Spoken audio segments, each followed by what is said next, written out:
First of all, I'm Ken Michael. I'm the president of the Easton Historical Society and Museum. And on behalf of the membership, the directors and the officers, I'd like to welcome all of you here today to our annual celebration of America's veterans, both from the town of Easton, the state of Massachusetts, and the entire country. Excuse me. Today, America is the strongest military and economic power in the world. And that's due in no small part to the service and sacrifice of our veterans. Whether the veterans served in combat, peacetime, if they served in combat, whether they were in support, saw actual combat, were wounded, captured, or made the ultimate sacrifice, they're deserving of our honor and our gratitude. America is a winner because her veterans are winners. And so today, we are going to do our part in honoring those veterans. And I thank you all for coming and being here, and I certainly thank all of you who are veterans for your service and your sacrifice. Thank you. I'm going to turn the program over to John, our Master of Ceremonies, John Coe. And Johnny, without further ado, okay. All right. It's all yours, sir. Good, good. Thank you, Ken. You're welcome. So welcome. Can you hear back there? Okay, good. Welcome you all to our museum, the Easton Historical Society and Museum. It's a wonderful place to work down here as volunteers. I'm very proud to be a member and the vice president. I just love it here. I want to thank, first of all, our volunteers and our directors for putting together this open house. We had a number of volunteers here all week. I want to make special reference to the Sterlings, Diane and Ken. If you want to raise your hand there. They really did a great job with the exhibits that are in the second room. You're going to see on the right a little bit of Revolutionary War artifacts.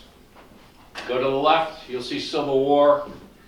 Down the far end, we got some World War I, World War II, Korea, Vietnam, Persian Gulf, right up to today. Oh, there's John. Yep. John Schuler's here. That's great. And we've got a couple great finds. One of the things I'd like you to take, we've got an early flag of the American Legion 007, number 7 in America. George Shepard Post. We found that. We've had that in our archives. I think probably it was given to us because we had a few moths that probably got into their beautiful flag. Got an awful lot of artifacts in this room. Uniforms from World War I, World War II. We've got in the Revolutionary War replica uniform on the door. We have an actual sailor's uniform. I think we have that. Where's the sailor's uniform? It's on the door here in the men's side. On the door in the second room. Complete with Dixie Cup hat. Wow. So please take a look around. Some beautiful, beautiful pieces that have been kept here for years. I want to recognize today also Hazel Bareller, I'm going to call you the president of the whole world here for us. You are the lady. So Hazel's with us. Thank you very much.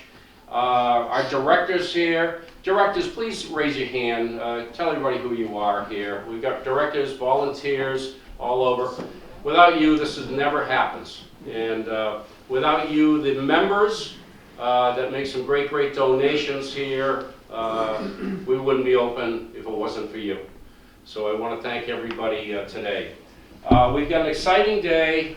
We've got, as we did last year, we have some speakers, some veterans that have volunteered to say a few things. We've got Diane and Ken Sterling, and they're going to be on for us. They're going to talk a little bit about the Sons of the American Revolution, Daughters of the American Revolution. We've got Easton's own and Olive Range graduate, Dawn Almeida, is going to be on second. You got quite a story. I've read it. It's just fabulous. Thank you. We got John Schuler here. John, how are you? Welcome.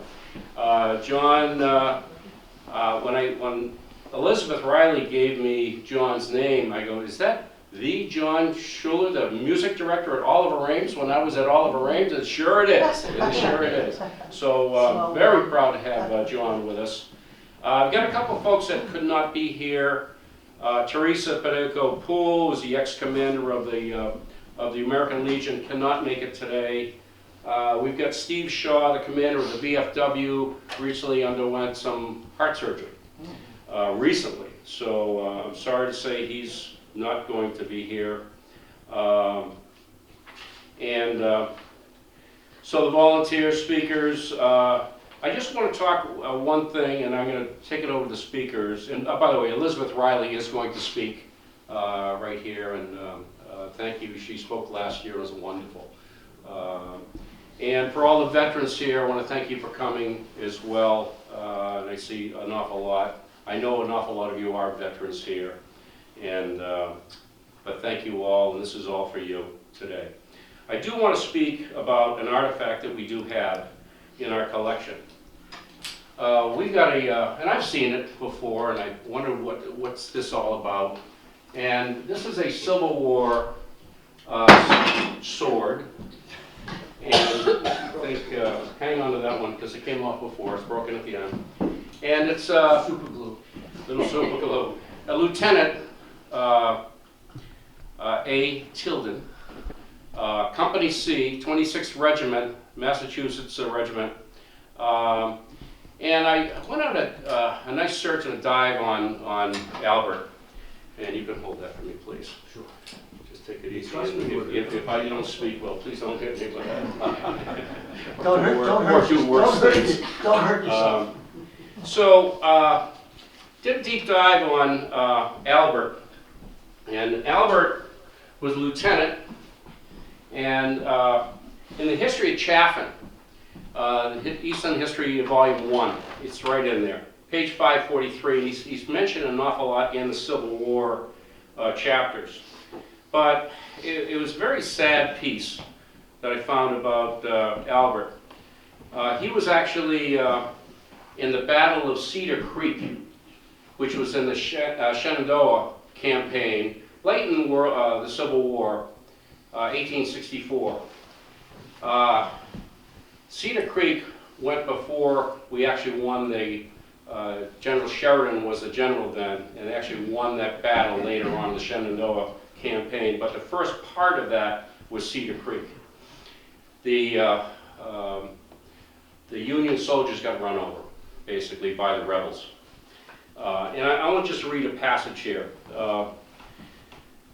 Lieutenant Albert Tilden was shot through the lungs at the Battle of Cedar Creek on October 19, 1864.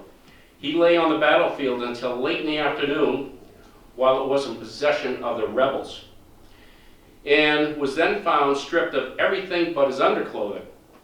He was taken to a hospital, pronounced dead, died of the wounds. He actually died on the 21st. His remains were sent home and buried in Stoughton, also were of his brother George that died in the Civil War. So that becomes very, very close now, and very emotional when you see that that sword. There was an awful lot that died in that war. From Easton, an awful lot. There's a great, great chapter in here. You ought to pick it up, take a look at it, but just amazing. So I just want to kind of touch that one, and kind of emotional there. Okay, so I do want everybody to take a look before we get with the speakers. A couple new enhancements we have, a nice new gallery right up behind you. You want to take a look at that. We put this together, and this is a kind of a, what's the commonality, physical commonality with the Unity Church and the Catholic Church, Immaculate Conception. Ken, can I have that, the angel window? So on the top left is John Ames Mitchell. He was the architect of the Unity Church, built in 1875. Note the window on the original Unity Church to the right. I know it's tough to see from a distance, but there's three pieces there. And that was St. Michael the Archangel. So that's 1875. In 1882, the Ameses, Frederick Lothrop Ames, wanted to get a really, really good architect in here to make a window. It's on the west transcript side, and it was called the Angel Window. Ken? That is actually going up in the middle on the top.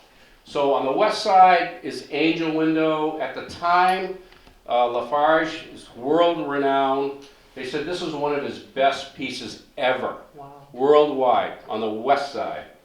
So that's 1882. So then in 1901, the front side, the east transept, is there's another Lafarge. He said, we got some money here, let's get another window up there. And they put in the Wisdom window. The Wisdom window in 1901. So that comes out of there, the Unity Church. Had 3 panes before, now it's 1 that you can see right here. They donated the original St. Michael, the first Archangel, to the Immaculate Conception. It's in the front window, that's what you see on the right side right there. So that's a kind of a great, great story, I thought, and they're beautiful pieces as well. John? Yes, sir. If I may, the St. Michael the Archangel is immediately above, that's okay, John, is immediately above the entrance to the Immaculate Conception Church on Main Street. Yeah. That's the window that was donated from the Unitarian Church to the Immaculate Conception Church. Right, right. That's the picture in the lower right. Okay. And the last thing, if you haven't been here for a while, in the other side we've got a nice gallery of some of the lost homes of Easton, some of the mansions that you haven't seen, very close to some of the Ameses. For example, we have Oaks and Evelina.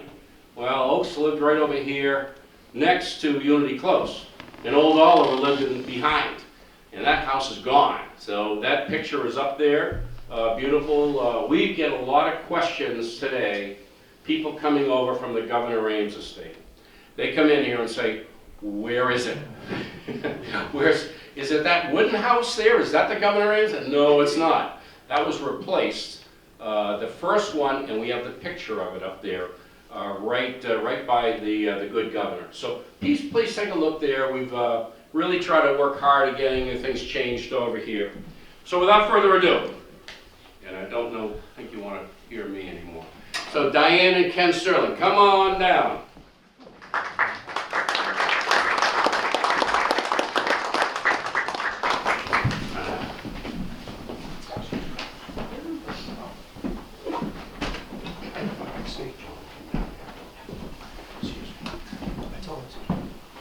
Good afternoon. I don't do microphones, so if you can't hear me, raise your hand. I guess you can hear me. Today I'm honoring the Revolutionary War veteran, Major General Henry Knox. He was a member of the Train, a Boston militia artillery unit, starting at his age 16 and spent several years as co-organizer and second in command of the Boston Grenadier Corps, another militia outfit. When he was 21, Knox started his own bookstore in Boston, where he sold, bound, and published books. At the age of 25, on the recommendation of John Adams, Knox was commissioned as a colonel and placed in charge of the Continental Army Artillery by General George Washington, whose trusted subordinate he became. Knox served unofficially as General Washington's Master General of Ordnance and was recognized as such during the war, though never formally appointed. Knox's contributions to the ordnance to the Army were many and varied. In the winter of 1775 and 76, on Knox's suggestion, George Washington ordered him to transport 60 pieces of heavy ordnance from Fort Ticonderoga, New York, to Boston, over what now is known as the Knox Trail. That ended the siege of Boston on March 1776. Some people call it St. Patrick's Day, but it's actually Evacuation Day.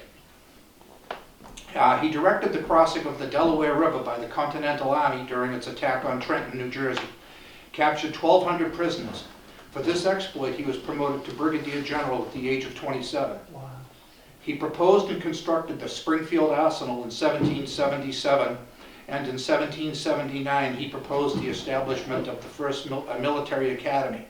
He also came up with the idea to have standardized uniforms for the different branches of the Army and flags to match so you could tell at a distance who they were. During most of the war, Knox had charge of all arsenals, magazines, and laboratories, and oversaw civilian manufacturing, procurement, and supply. In 1781, his placement of the artillery at Yorktown did much to ensure the defeat of British forces in that battle. He was then promoted to Major General in 1782 when he was 32 years old. He became the commander of the Army in 1783 when General George Washington retired. He died on October 25th, 1806 at his home in Thomaston, Maine. My name is Ken Sterling. I am the secretary of the Robert Treat Paine chapter of the Massachusetts Society Sons of the American Revolution. Awful lot to say there. SAR is a lineage-based organization dedicated to honoring our patriot ancestors and veterans. I am a member of the Mass Society SAR Colonel Henry Knox Regimental Color Guard. We are not a reenactment unit, but a living history unit, called upon to carry the colors for official ceremonies such as Rev War veteran grave markings, wreath layings, and special events such as the JROTC and Eagle Scout Awards. The Color Guard pays tribute to Major General Knox with an annual trip to Maine to commemorate his birthday, along with the Major General Henry Knox Masonic Lodge, which is comprised solely of veterans. Men 18 years of age or older who can trace their roots back to a supporter of the American Revolution are eligible to join the SAR. In Chapin's book, he brings up an interesting point. On April 19th, 1775, 97 men from Easton answered the call for the alarm in Lexington or Concord. Wow. And there's, I believe it's 59 Rev War patriots are buried in town. Not everyone has a grave marker on it, but that's part of one of the things that we do is make sure that we can get markers for these people that are unrecognized. Thank you.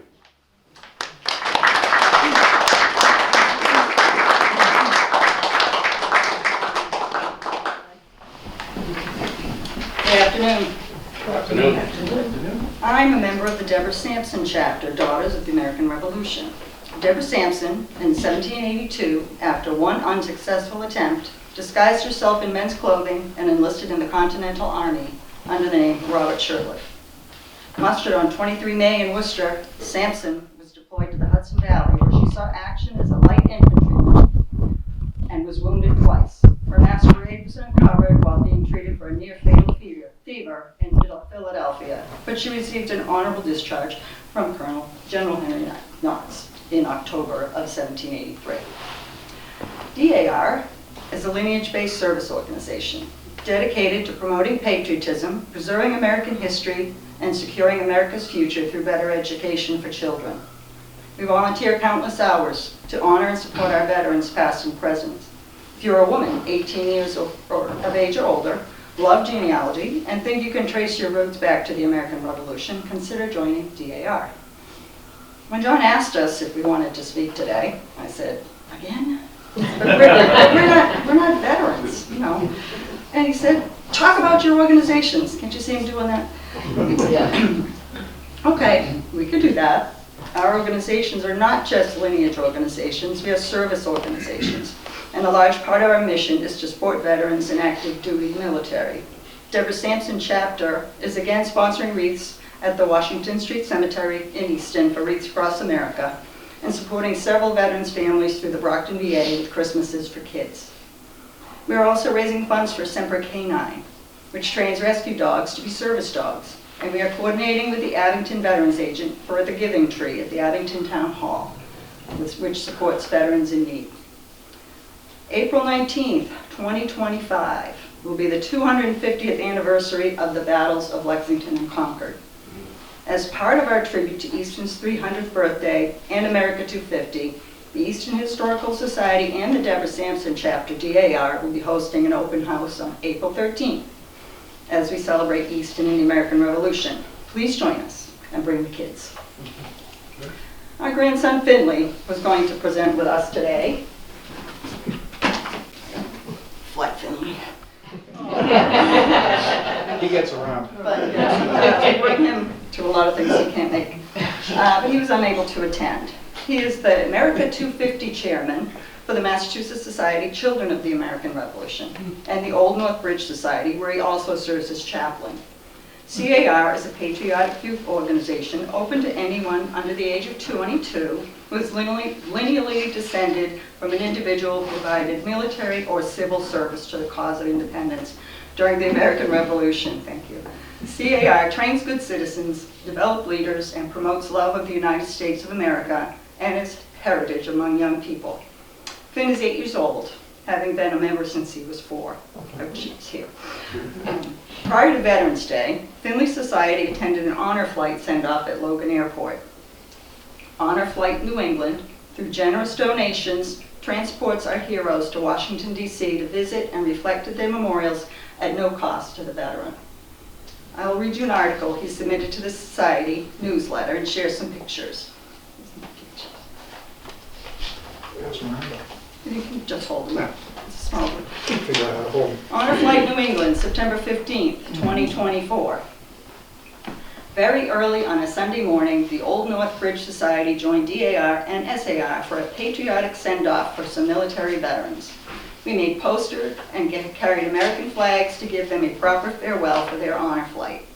We waved and cheered and gave out goodies to the veterans as they passed by us on their way to board the plane.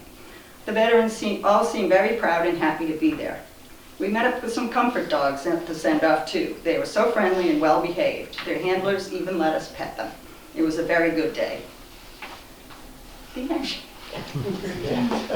end. We do have brochures if anyone's interested in learning more about DAR, SAR, CAR. We have some.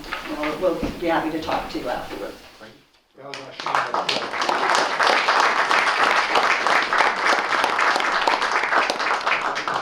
you very much. You can see Diane and Ken here on Wednesdays. They actually volunteer as greeters, and you can't tell Diane just to be a greeter. She wants to work in here and do something and find things, and I tell you what, it's fabulous to have them. I do want to mention a couple of people also this week. Ann Drury. Ann really helped an awful lot this week getting this set up as well. Plus you'll see all her writings that she does all the time in our weekly and quarterly booklets that are out. One thing I do want to give a plug is our Easton Reminiscences that Hazel and Dan Parade put out every year. A brand new one is out, the 2024, so make sure you pick that up. We also, for the Easton 300th, we actually, Diane Lusardi dropped off about 10 cookbooks. We're selling them for the town. We just give them the money. So we have some over here as well. Okay? So I do want our next guest, I'm going to introduce them to you. I'm just going to pull something out here. I'm going to pull something out. This next gentleman, I'm going to start with this. Does anybody of vintage age, Rick, know the Oliver Ames High School Yearbook, 1958? Raise your hand if you remember that one. Okay, so Don is predominantly in this book. It's a great, the Easton. We have a full collection. If you don't know where your yearbook is, we have it. Don Almeida is a graduate of Oliver Ames 1958, where he played football, played drums and orchestra, performed as the leading character in his class play, Charlie's Aunt. Who remembers that? Wow, wow, that's great. Don played the aunt. Why did you pull that off anyway? He began his college education at 32 by attending night school under the GI Bill. He is a U.S. Naval Aviation veteran of the Cold War and Vietnam War era. His 15 years of service included both active duty and reserve as a petty officer, first class working in air traffic control and in recruiting. He was stationed on board the aircraft carrier USS Wasp. I'm getting pretty heavy right there, wow. Naval Air Station South Weymouth. And spent a brief tours at Oceana Naval Air Station, Virginia, Naval Air Station New Orleans, Naval Station Newport. In addition, he served 8 years on the U.S. Coast Guard Auxiliary, reporting to the Auxiliary Commodore as a district staff officer responsible for human resources. He also flew his own airplane out of Mansfield Airport for a few years. His diverse civilian work experience included the Federal Aviation Administration, sales management in consumer products industry, recruiting engineers for pioneering high technology programs such as original design of email, computers, GPS, NexRad, next generation weather radar, helicopters, and aircraft composite materials. His personal activities include the MIT Museum in Cambridge, working as a volunteer conservator on historic aerospace projects, which included the partial restoration of one of his country's first radar systems and early wind tunnel models. He also worked as a volunteer docent at the New England Air Museum, played drums in a bagpipe band for several years. Have you really? We are looking for a bagpiper later on. I'm going to talk to you. That's great. Oh, wow. Write that down, Ken. That's great. Whoa. Drummer, not a piper. Yeah. Not a piper. You bagpipe. You drummer? What's that? Bagpipe? I'm a drummer. Get on the sergeant. I need a bag. You must know some bagpipes. John, you know bagpipe. People know bagpipe. Okay. All right. Good. I got you off the hook. Bagpipe band for several years. Sailed his 26-foot sailboat on Narragansett Bay for a while and built a few, and flew an 8-foot wingspan, giant-scale radio-controlled model airplane until it crashed. He hasn't found time to play golf since he was in his early 20s at Guantanamo Bay, Cuba, watching other golfers trying to whack golf balls into the base minefields. That must have been something. Did anything go off? Did a couple go off when you hit a couple? Don has recently started to write his memoirs in a book titled From Center to Maine. He was born in a house on 25 Center Street in 1941, where he briefly lived, then traveled through life and landed on Main Street 26 years ago, where he eventually retired and will continue to spend his remaining years. This book will take the reader through his life's journey. So, Don, come on up. Welcome.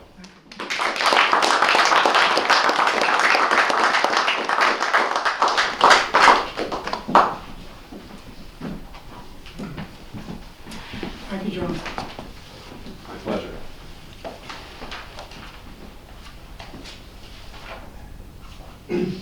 By the way, in the Navy, if you walk into a bar and you're wearing your hat, the bartender rings the bell and you buy drinks for everyone. You never wear a hat indoors in the Navy, whatever. In the Army, it's different. Anyway, I've jotted down some notable memories I'd like to describe to you. Can you hear me all right? Yep. Yes. Hold that. I need to use two hands with this. During my senior year in 1958 at Oliver Ames, I wrote a book report about the bridges of Toko-Ori, authored by James Michener. He wrote about the unusual, risky, and sometimes tragic moments of Navy pilots on board an aircraft carrier who commuted to a war zone in Korea, carried out their dangerous combat missions, and, if they were able, returned from harm's way to their pleasant, safe, and comfortable living conditions, which included a semi-private stateroom and meals served on dishes in a comfortable dining area called a wardroom, outfitted with white tablecloths and staffed by waiters who were called stewards back then. Depending on wartime conditions, occasional movies would be shown after the evening meal. 5 years later, after that book report, I found myself on board the aircraft carrier USS Wasp, temporarily sleeping in a flimsy bunk bed underneath the port side catapult in a compartment slightly larger than a one-car garage stuffed with 40 gunner's mates stacked in more flimsy bunk beds that looked like stretchers piled up the scene of an accident. However, the ship's food served in trays was really good and was served 24 hours a day, all you can eat. A few months later, I was transferred from that gulag labor camp to a 9-man bunk room to work in the nearby Air Operations Center, where air traffic controllers ensure the safe and orderly flow of aircraft within the vicinity of the carrier. This was during a time of world tension and nuclear threats. The carrier's mission was anti-submarine warfare. I look back now at some of those indelible memories and recall a life as it was in a place where we were all supposed to be warriors, from pilots shooting dangerous night landings on a pitching deck to sailors emptying trash cans off the fantail after practice firing and cleaning their 5-inch guns. My inside view of carrier life was far more penetrating than several books I have since read on the subject, and that includes the primitive living conditions and cramped sleeping quarters provided for enlisted personnel who made the ship actually work. During the Cuban Missile Crisis back in the early 1960s, when this country came close to the outbreak of a nuclear war against Russia, after they had deployed nuclear missiles in Cuba aimed at our major cities, we blockaded and threatened to invade Cuba. And just after I reported on board my ship a few months after the crisis had cooled down, I was told our weapons specialist had prepared nuclear depth charges designed to be dropped from our planes to destroy the Russian submarine fleet working throughout the Caribbean. The code name for preparing these special weapons was Operation Chopsticks. As you know, in this country, only the president has the authority to launch nuclear weapons. Back then in Russia, that authority to launch was delegated down to the level of a submarine captain. There were 4 Russian submarines in the Caribbean which had nuclear torpedoes, we found out later. After Russia finally backed off and we agreed to remove our missiles from Turkey, on the page here, aimed at Russia, we continued to practice Operation Chopstick. Meanwhile, a fleet of Russian freighters was deployed to carry their missiles back home. But during the withdrawal, while one of the Wasp helicopters was hovering over a Russian freighter taking pictures, the freighter's captain motioned to the pilot to lower his rescue basket. He then placed a bag into the basket. When the crewman retrieved the basket and opened the bag, he found a jug of vodka. The Navy was also assigned a reconnaissance photographic fighter squadron to fly their F-8 Crusaders at supersonic speeds near treetop level, crisscrossing the island while snapping pictures to keep the missile withdrawal honest. They would land on the Wasp, refuel, and head to Cuba for more picture taking. At sundown, they would return to their home base in Jacksonville, Florida. A friend of mine who is a retired United Airlines captain and former Marine Corps fighter pilot of the Cold War described to me how he flew his F-8 Crusader at supersonic speed 50 feet above the water, which created a shock wave and a massive rooster tail. So you can imagine what it was like on the ground in Cuba when they were flying these planes to take pictures. Russian fishing trawlers were often sighted off the New England coast, along with their factory ships. They were closely monitored by the Navy and the Coast Guard. While on a one-day test cruise out of the Boston Naval Shipyard, we spotted a factory ship about 15 miles off the coast of Provincetown. We sent a helicopter out to check it out, and the pilot spotted a Russian sub replenishing next to the ship. He then saw the submarine crew drop everything and scramble below while the sub proceeded to crash dive. His crewmen caught everything on camera. This is right off Provincetown. After returning from a cruise, one of our helicopter pilots, who had received a Dear John letter, departed his land base at Quonset Point and flew to Topsfield, where his former girlfriend lived. He then hovered over her family's swimming pool while his crew dropped orange dye marker, and shark chaser into the pool. few nutty people around. There are many, many more. I could spend all afternoon, but these are just a few samples. In May of 1963, we were the backup ship assigned to recover astronaut Gordon Cooper if he were to splash down in the Gulf Stream near Bermuda. The ship was crawling with domestic and international press hauling around their cameras and equipment. Navy frogmen were on board working out, doing daily exercises with our Marines on the flight deck while the ship cruised in very wide circles to nowhere, waiting for that moment which never happened. Gordon Cooper splashed down in the Pacific near Midway Island as planned. Later on, after I was released from active duty, the WASP became a primary recovery ship for the space program. In June of 1963, while our ship was visiting New Orleans for a few days of liberty, I ran into a strange man who was handing out pamphlets titled Fair Play for Cuba Committee. Years later, after reading a book written by Norman Mailer, I discovered that man was Lee Harvey Oswald, who assassinated President Kennedy 5 months after I first saw him. The day after I bought that book, I noticed the date of the receipt was July 26th, which is the name of Fidel Castro's revolution, the 26th of July movement. I need some water. I'll get some. Some water. Give me a glass of water right behind there. I'm running out of gas. Yeah. Has it? Oh, yes. You got it? Has it? We got it. Thanks, Jack. We got it. Thank you, John. While anchored and visiting Guantanamo Bay, Cuba, some of our crew were fishing off the ship's fantail. A small sailboat from the base came close to the ship and snagged a fishing line. The sailor who was fishing yelled a few colorful expletives toward the boat while the boat handler quietly unsnagged the line and then sailed away. Later in the day, our captain announced over the loudspeaker that all liberty was canceled for all hands over the next 24 hours. Turns out the sailboat skipper was the commander of the base, Rear Admiral John Buckley.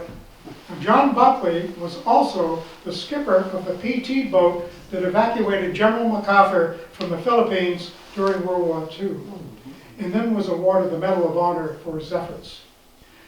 During the time when Fidel Castro continued his threats to cut off the base water supply, and after Westinghouse finished building a desalinization plant on the base, Admiral Buckley held a colorful ceremony with the base's Navy band and color guard standing next to a deep hole dug into the ground by the Seabees, and where the main incoming water pipe was located.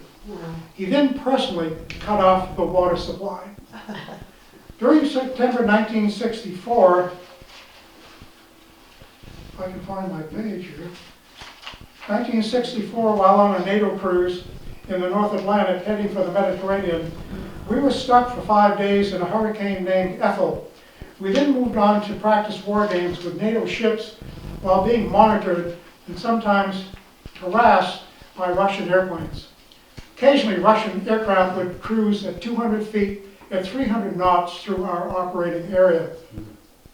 Our planes would catch up and fly alongside to take pictures.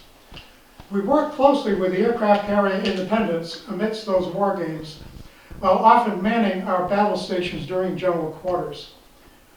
We were called Sinclair, that was our code name, and they were called Gun Train, that was the Independence. Air traffic controllers from the Royal Navy, Canada, France, and Germany visited our control center to observe our work. We discovered that controllers in those countries and most other countries were all commissioned officers. Because of these differences in rank, we were unable to meet with them and critique our work during their visit. And I thought that was pretty pathetic. We're the only ones in the world who were, as I said, enlisted men. Also, all U.S. Navy and Air Force air controllers were all licensed by the FAA. We had to take an exam during our training. We had a former submarine captain on board who was on the Admiral's staff, acting as our expert on submarine tactics.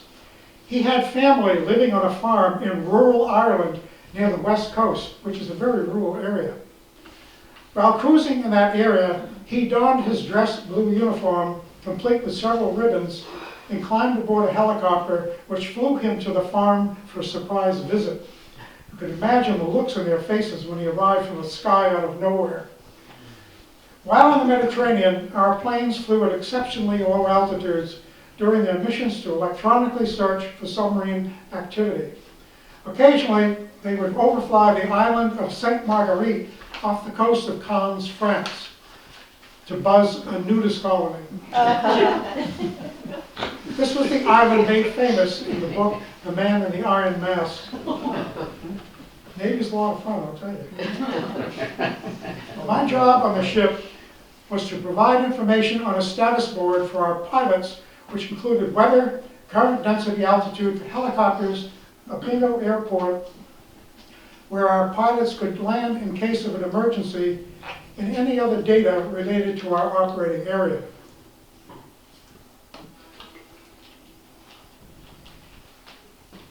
Thank you. Each squadron would send one pilot to collect the information. I would brief the pilots. My boss, who was the lieutenant commander, would check my status board for accuracy, especially when selecting a bingo field. While cruising off the coast of North Africa heading east, I selected Algiers International Airport for bingo. While reviewing the status board, my boss went nuts. He said, "They'll steal our airplanes." I told him I thought we had diplomatic relations with Algeria. "Yes, we do," he said, "but they don't like us." This was 1964, and in 1967, Algeria did sever ties with the United States. I think we changed the bingo field to Tunis in Tunisia. After my boss settled down, I reminded him that enlisted men don't have access to read about world affairs in the New York Times or Newsweek, which are always delivered to the wardroom for officers after a mail run. I like to describe an incredible fleeting moment of pride that seemed to make it all worthwhile on board that ship, even though sea duty means being away from home for long periods while working 7 days a week. At the end of every cruise, the day before a carrier is scheduled to return home, all aircraft are launched, then grouped together in formations several miles away, while all hands on board the ship assemble on the crowded flight deck. The planes approached the ship at a very, very low altitude, as though they were sneaking up on us. It's a sight to see. The sudden roaring, ear-splitting sound, especially from one group of 18 twin-engine, piston-driven airplanes in tight formation with over 3,000 horsepower each, passing low overhead, was mind-boggling. They were followed by 9 helicopters, 4 loud piston-powered early warning radar planes, and with 3,000 horsepower each, and 3 jet fighters. This dramatic, traditional private air show was simply called, it was a tradition called, "Thanks for the Ride." A salute to the ship's crew as the squadrons headed for home base in Quonset Point, Rhode Island, where they repeated the flyover for their families and for the town of North Kingstown. They do the same thing right over the town. The aftermath of the Gulf of Tonkin incident off the coast of Vietnam in August 1964 caused the Navy to freeze for 1 year all personnel slated to be released from active duty on or after February 1, 1965. My release date was scheduled for January 22. My birthday was on January 31. It was a happy birthday. 10 years later, I rejoined the reserves.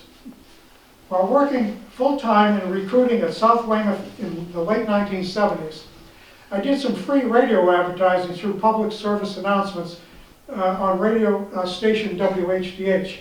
They taped my voice on the phone and they ran the advertising periodically. I mentioned air traffic control as one of several reserve openings we had on the base.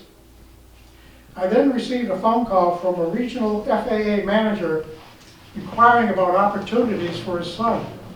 He invited me to his office for a discussion after he discovered that I was rated and licensed as a controller.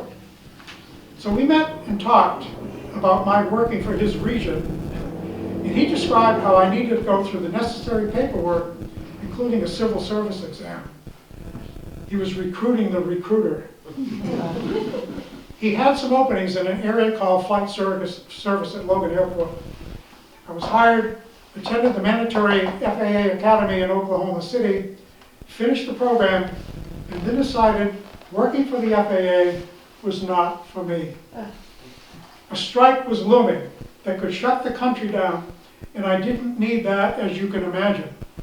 I moved on and became a corporate recruiter, employment supervisor, and college relations manager at GTE. After GTE, I went on to freelance consulting at other high-tech companies and aerospace companies. One of our young controllers at South Weymouth had a commercial pilot's license with over 1,200 flight hours. He had been flying since he was 16. After he finished his enlistment, he was hired by United Airlines as a pilot, and several years later became a wide-body DC-10 captain. He was probably at that time the only controller who left the Navy and was hired by a major airline to fly airplanes. Also, 2 other controllers stationed with him at Weymouth went on to work for the FAA. One eventually became a tower manager at Logan, and the other became a union leader at Boston Center in Nashua, where he worked radar traffic. During the controller's strike, he was among thousands fired by Ronald Reagan in 1981. I was in the reserves back then while at GTE. Reserve controllers were put on alert, noting that they could be activated to fill full-time military positions, while military personnel were placed at major airports to replace fired controllers. Once again, it looked like I would be back working for the FAA, this time through the Navy, but it didn't happen. Pause. Pause for a commercial for folks in Maine. Thank you for your patience. Once again, I looked like it was going to be back with the FAA through the Navy, so I had heard some good news about the controller in Nashua who was fired. He started his own business and was very successful, and he had a soft landing. And finally, in honor of our veterans, I'd like to point out those historic railroad tracks outside that window, which just happened to pass by our World War II monument, heading south to a rail connection that led to the former Camp Miles Standish in Taunton. Of the thousands of troops that were transported through Easton along those very special railroad tracks in their journey toward an unknown destination to fight the war, I can't help but recall the 4 Army chaplains who were serving as a Roman Catholic minister, a Roman Catholic priest, a rabbi, a Dutch Reformed minister, and a Methodist minister. They met at the Army Chaplain School at Harvard and were then transferred to their assignments, passing through Easton by train to Camp Miles Standish. From there, they were sent to New York and reported on board the USAT Dorchester, a merchant marine troop transport. While at sea, their ship was torpedoed. They chose to give up their life jackets to others in need on board the sinking ship. They were last seen with joined arms, saying prayers, and singing hymns as their ship sank.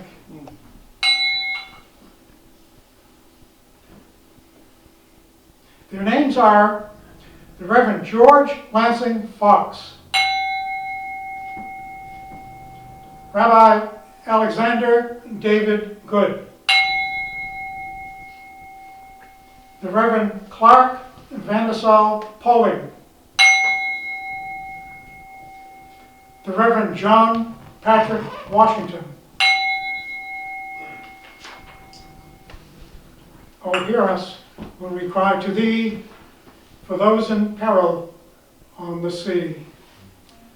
I'd like to finish with a quote from President John F. Kennedy. War will exist until that distant day when the conscientious objector enjoys the same reputation and prestige that the warrior does today. Thank you.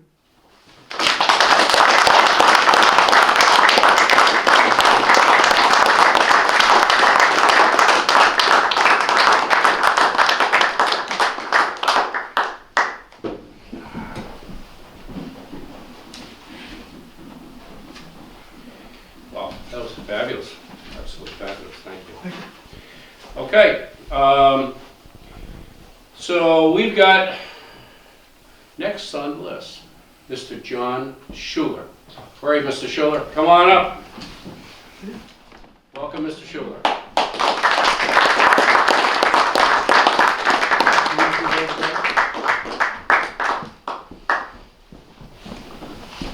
Everybody stand up for a minute and shake a leg. You've been sitting a long time. Just stand up. Get the circulation going. Good call.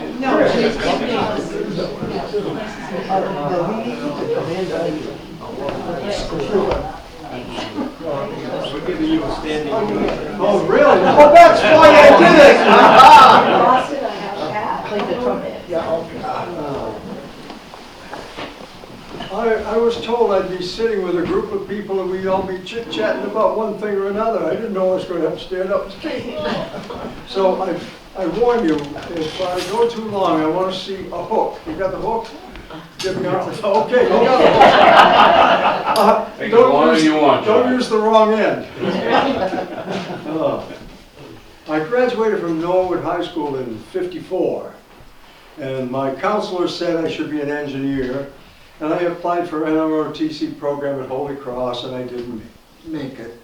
I had applied for just the Coast Guard Academy in New London and Boston University College of Fine Arts and Music, because all through high school I was in the band and played in the county orchestra, and you know, music was taking up half my life. One time I had a bunch of guys over. If you know Norwood at all, Highland Cemetery, the right side on the street used to be what we call unplanted.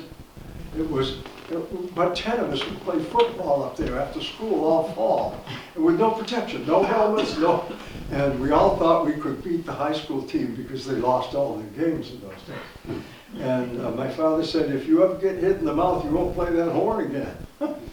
So I decided not to go after a football career. So I ended up deciding when music at BU with the scholarship and the Coast Guard Academy, which was highly competitive. There were no congressional appointments. The academies are all influenced by congressional appointments. The students appointed, of course, are qualified. They're intelligent, athletic, almost good things, and capable. But the Coast Guard Academy took 200 people out of, they told me 10,000, I don't know. So I said, if Providence wants me in the Coast Guard Academy, I'll get it. And I got it. Well, it didn't do me any good, because while at the academy, sometimes when I should have been studying, I went down to sit in the Coast Guard band, and I played with the trumpet quartet, a trio that answered the call to dances and entertainment and stuff like that. So music was keeping me away from my studies, and I flunked out of the Coast Guard Academy my freshman year in calculus. And I was an all-A student in calculus in high school. I had a JG just offered, Coast Guard cutter, who couldn't teach, but my high school, Ruth Gow, the teacher was fabulous. And I got it in high school, but I didn't get it there. So out I go. And then I look back, BU still had a scholarship open for me, so I took it, and I finished 4 years with a bachelor's degree in music ed. And I saw the draft looming and decided I'll go my way instead of theirs. So I signed up for OCS in Newport. And the big thing there was an afternoon 4-hour session called P-Works, Practical Works in Navigation. And it was all math, you know, calculating and directions and converting figures and tablets. I aced it every week, so that was my thing. When the call came out for volunteers, we were all going to ships. It was what they call the Black Shoe Navy, right? The Black Shoe Navy. They put out the call for volunteers. I think our class started with 930, and we graduated about 625. So that was, the call was out for aviation volunteer duty. So I signed up. And in the meantime, I had my dear wife, Lynn, many of you know her. She was in Westwood waiting for me to come home. We had planned to get married. My assignment was Aviation Ground Officers School. What's that? It's everybody who's not a pilot that gets in the air. Air intelligence, navigators, bombardiers, bombardier navigators, air intercept, air intelligence, all of those people. And they were phasing the school out, but in a typical Navy way, they were going to have to run the last class through just to make the budget time. So I was in the last class through and volunteered for aviation duty with a maritime patrol squadron, hopefully out of Brunswick, Maine. And I was assigned, unbelievably, usually the Navy finds out what you want and you get something opposite. But anyway, I got Brunswick, Maine. And I thought that was just ideal because it was East Coast, it was home. And I flew home from Jacksonville on Friday night, got married on Saturday afternoon, took off on a 2-week honeymoon. Well, it was great because I just had to come back. Maybe my wife's parents were in Westwood. We came back for maybe 3 more days and she took me down to McGuire. And I went to the Air Force Base at McGuire to go to my squadron, which was already deployed to Rota, Spain. And can you hear me without the mic, or is it picking up? That's fine. Okay. So it was already deployed to Rota, Spain. So far, in AGO school, they taught us how to beach and land seaplanes, and they were phasing out. What a waste. That school was a total waste, and the Navy sent 30 of us through that school to go to different assignments. One was carrier-based S2Fs. You had them on the WASP. Stoof, yeah. One of my pilots from VP-26 went to the WASP later on. Jim Ayers, Lieutenant Commander. Yeah. So they put a radar dish on the stoof. They call it a stoof. We call it a stoof with a roof. And they were the early warning for the carrier. Because you could get more distance with a radar up here than you could get with a radar down here. Well, anyway, too much time? No? No, Okay. going great. I'll Let me know when I see you turn your hearing aids off. I know it's time to quit. Anyway, there's a story about a guy who has a terrible complex. He's got this unbelievable complex, and they send him to a psychiatrist. And the psychiatrist says, I don't really know you, but I understand you have a radical complex. He says, why don't you lay down on the couch and tell me from the beginning what you have. So he lay down on the couch and he said, yes, indeed. From the beginning, I created the heaven and the earth. So, well, anyway, there were some people in the service that thought they were godlike anyway, especially the commander. So I went on board the training carrier, the Randolph or Essex. Essex. And they had all these students from Pensacola doing their carrier quals. And 4 days I was on the Randolph, and I slept in Boys Town, right up under the catapult. But it wasn't the catapult that got us during the day. It was nighttime when we hit the sack at 10, and they decided to drop the anchor. What a racket. That steel anchor going over the side, and they anchored off the, we thought we were all dead. We run aground. And we saw this operation on the carrier. If you ever get to see the operations on a carrier other than the movies, it is one unbelievable evolution. I don't know why they don't kill hundreds of people every day on those flight decks. It's probably the most dangerous place in the world. And you can understand why Top Gun pilots think, let the cat's meow, you know. Because if you can do that, you can do just about anything. Well, my operation to VP-26 was through McGuire and fly to Madrid. And when I got to McGuire, here I am, I've been an ensign for 3 weeks, right? And this guy walks up to me, shows me a badge. He locks a handcuff pouch on my wrist and puts a .45 around my waist, 2 guys. And they tell me somebody will pick this up in Madrid. Who am I? I don't know what I have. I don't even know if the gun is loaded. And I'd never fired a .45 before anyway. So here I am, a courier, and wondering if I'm going to live to get to my squadron. But apparently nothing was critical, and they met me, showed me another badge, uncuffed me, and sent me on my way. And VQ2, which is an electronic intelligence squadron, was based at Rota, Spain. Rota, Spain is a naval station, not US or NATO. All the flags on that base are Spanish, the guards are Spanish, and we are a tenant command. And there's a fueling facility for ships coming out of the Med, coming back to the States. There was a big SAC base at Torrejon in Madrid too. But anyway, from Madrid we went down to Rota, and Rota is on the Bay of Cadiz, if you know Spanish. It's on the Atlantic side, about 80 miles or so from Gibraltar. And my roommate was an ensign pilot, Niles Madeley. And Niles says, hey, I'm going on a rocket run tomorrow. Would you like to go? I said, why not? I've never been in a P2V before. Never. So here you go, the 2 engines. This plane had 2 props and 2 jets and a Stinger tail. And that you had to walk between the jets into the nose wheels to crawl up into the aircraft.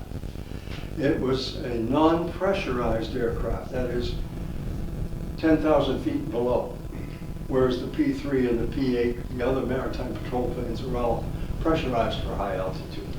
So we were very slow and very low. Well, anyway, I got into that. He goes out into the ocean and lands. They drop a smoke light, which floats and makes smoke. And then he comes around and he makes his rocket run. My first time in a P2V, sitting in the plexiglass nose. And all of a sudden, the negative G's, I can't hold a camera. And I'm trying to take a picture. And I think my stomach is coming up. And he fires his rockets at the target and he pulls up and I said, what am I in for now? And I really began to wonder if I was doing the right thing. But in the squadron, they trained us. Our mission, primary mission, was anti-submarine warfare. And our secondary mission was aerial mining.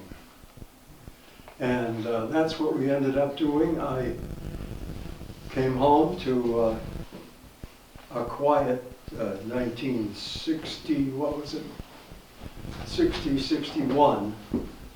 And we actually, I'll go back a step. My wife and her brother and I had planned in Westwood a 25th anniversary celebration for her parents. And in October '62, it was hitting the fan in Cuba. And we got the word, you're not going anywhere, you're on 4-hour recall. Well, Brunswick to Westwood, I couldn't get back in 4 hours. So I said to my wife, look, go ahead, I'll be here when you come back. She wasn't even in Westwood when we got activated. I was one of 4 planes sent out of a squadron of 12. We put 4 in Boca Chica, which is the airfield just this side, just north of Key West. And we had 4 planes. We had 4 live torpedoes. And we had 25-inch wing rockets. And here we were going against possible hostile Russians. And we had to take a ready-duty plane and an active one. One of the 4 would fly a patrol every day and there'd be backup. So we'd have to take the weapons off one plane and put them on another every single day, because we didn't even have the stuff to handle ourselves alone. And then we realized, if you get right down to it, if it hit the fan, you were expendable. And I remember my first patrol on the Russian ships. and looking at merchant ships with the crates on board and photographing and all. I'm also thinking that we're there because of submarines. And they did have some nukes down, well, nukes, but they were missile submarines before the nukes. The rest were diesel-class whiskey submarines. And a diesel-class submarine had to surface. Maximum underwater time would be 27 hours.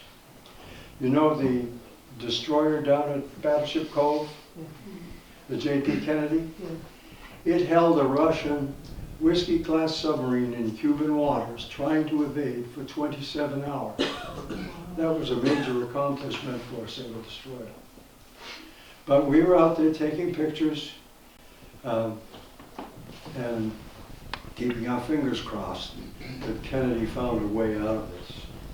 And we traded NATO missiles in Turkey for Russian missiles in Cuba. And we didn't bait the Russians anymore like we've done lately. Not that I'm defending Russia, but diplomacy requires tact on both sides. So I remember on that first patrol, flying by that ship and thinking there were submarines there to protect them if they needed.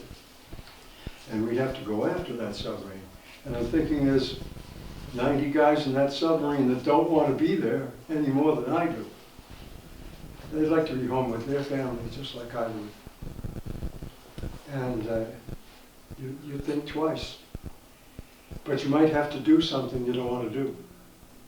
Now, I was not in any combat. I didn't have people die around me. And I was lucky.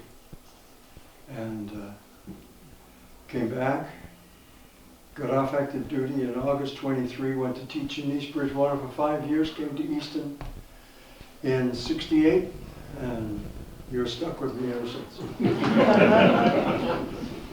So, any questions?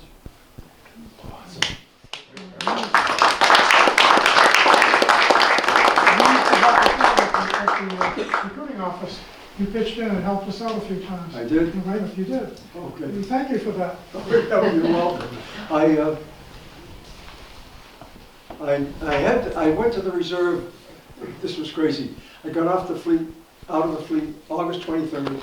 The second Saturday in September, I was on the next patrol out of Weymouth because I was the only guy who knew to run everything. I was fresh off active duty, and I could run everything on the plane.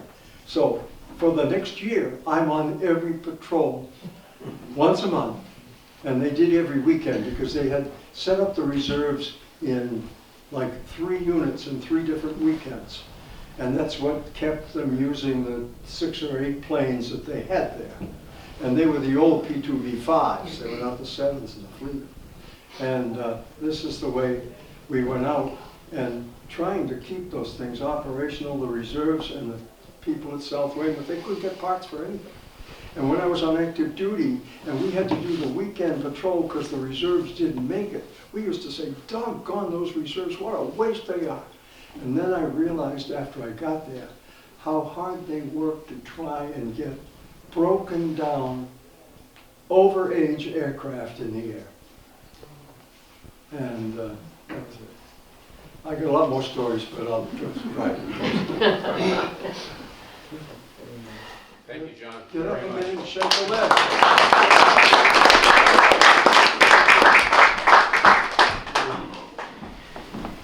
Okay, we've got one last speaker, and would you like to take a little quick break and get something first before we have our last speaker, or do you want to go right with it? Right with it. Right with it, okay, all right. So Elizabeth Riley is with us again this year. She, what a trooper. She called me and said, do you need me to speak? I said, well, we've got 5 speakers ready to go. I said, well, there's probably somebody not going to show up, I'm sure. So I would help you out, and I said, I'd love to hear you anyway. She gave some great speeches last year, very emotional, but we're, Elizabeth is the new commander of the American Legion, number 7. And we welcome you, Elizabeth. Come on down. Thank you. Hi, thank you for having me. There's a picture of me back in the day. A lot of us still think we're 20, right? But our body tells us otherwise. But that's me. Young, naive, motivated. So thank you for inviting me again today. Yes, I'm a disabled veteran. I served in the U.S. Army from 1984 to 2013, just a few years. I wore a uniform during Desert Storm, Desert Shield. I was deployed to Kuwait and Iraq. I spent several months in Guatemala in charge of a military medical facility for a joint task force. So you had Army, Navy, Air Force, Marines, and you're trying to understand the jargon because everybody has their own language. And I assisted many reserve units during the pre and post deployments throughout New England. It's not an easy life. Being away from loved ones, being in a hazardous or dangerous place, and still completing your mission regardless of pain and injuries. So this month is a time of gratitude and reflection. It's a time to be grateful and thankful for all that we have. Our family, our friends, our comrades, sister and brother in arms. It is a time to celebrate the status of our veterans.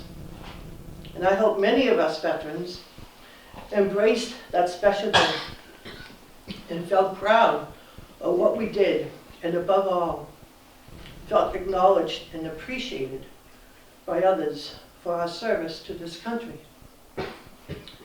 Veterans Day is a great day for us to show others that we stepped up and we took the call to serve and protect our country. So thank you all, especially women. We're not drafted. We raise our hand voluntarily. Let us take a moment too to reflect on the freedoms we all enjoy because of the sacrifices made by those who came before us. Together, let us recommit ourselves to the mission of veterans helping veterans and our military families and caregivers who continue to support and care for our veterans. Did you know? This month is National Family Caregivers Month. Let us take time to recognize and honor the unsung heroes who provide support to veterans every day. Many of these caregivers are also family members who dedicate their lives to caring for those who have served. Let us take a moment to acknowledge their hard work and show them the appreciation they truly deserve. If you know a caregiver, reach out to them. Thank them. You may not realize how much your words of support can mean to them. November is also the month of the National Military Family. We are used to seeing veterans and honoring them for their service, but let us remember to take a moment to recognize and celebrate the incredible contributions and resilience of our military families. Trust me, when I was in Iraq, when I was in Kuwait, when I was in Guatemala, wherever the Army may have sent me, my family was one of the things that kept me going. And coming home to three little ones grabbing at my legs or running towards me, you know, to give me a big hug, that's what it all came down to.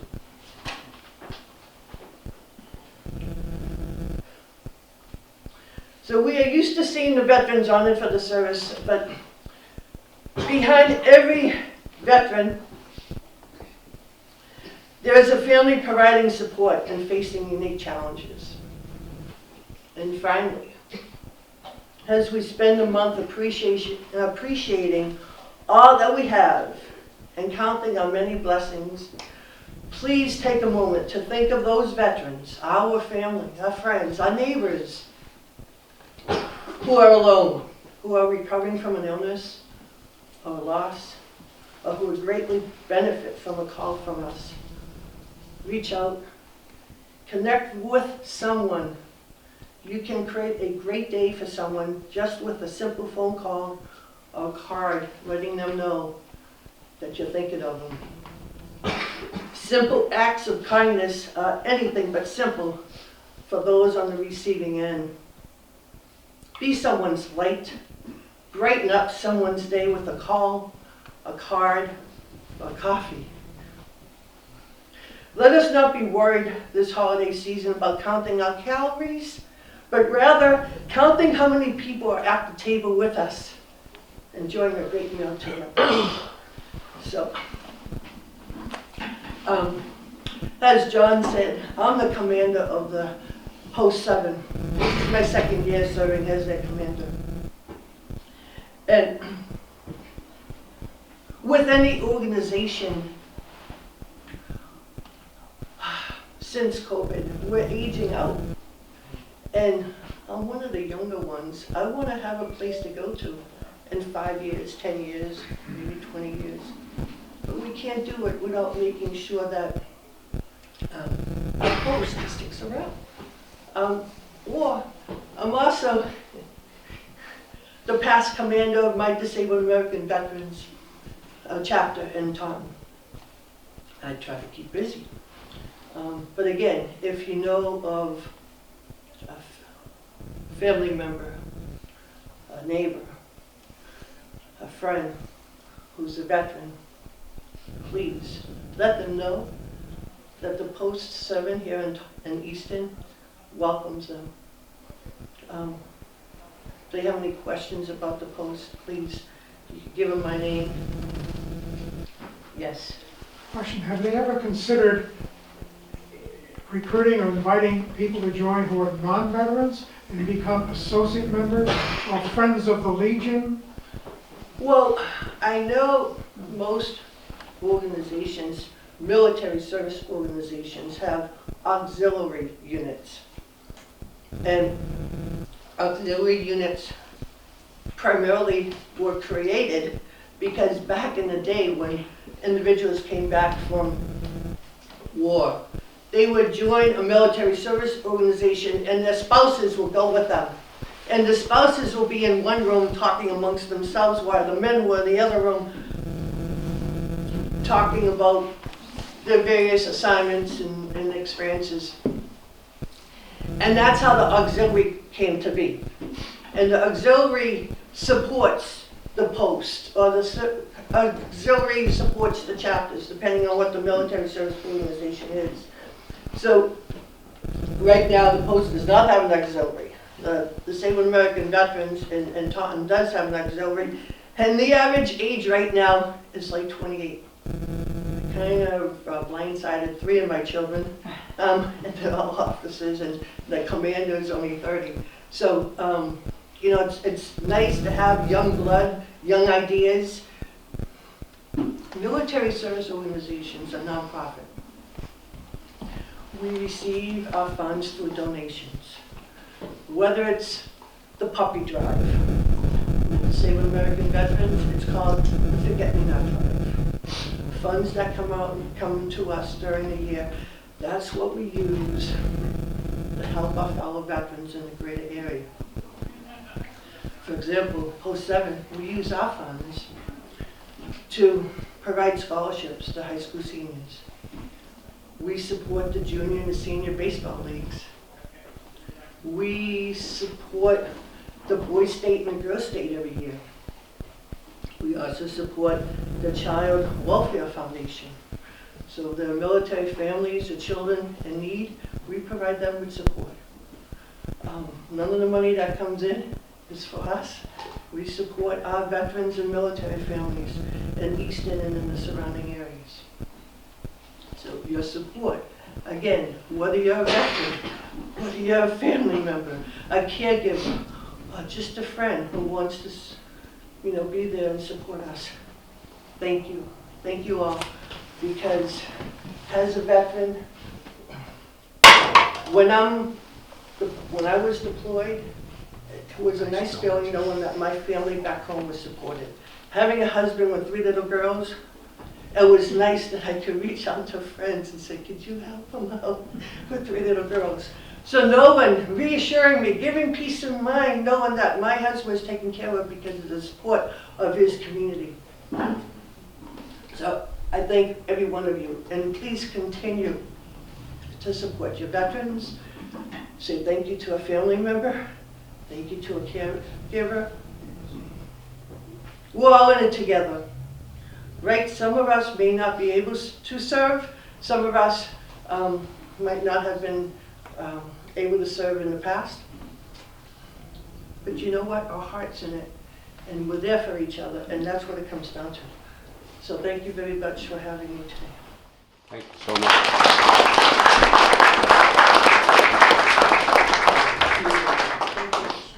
Thank you. Well, that Thank you wraps for your the service. incredible speaking day. Thank you all for coming and contributing today. I loved it. I think everybody, give them a round of applause.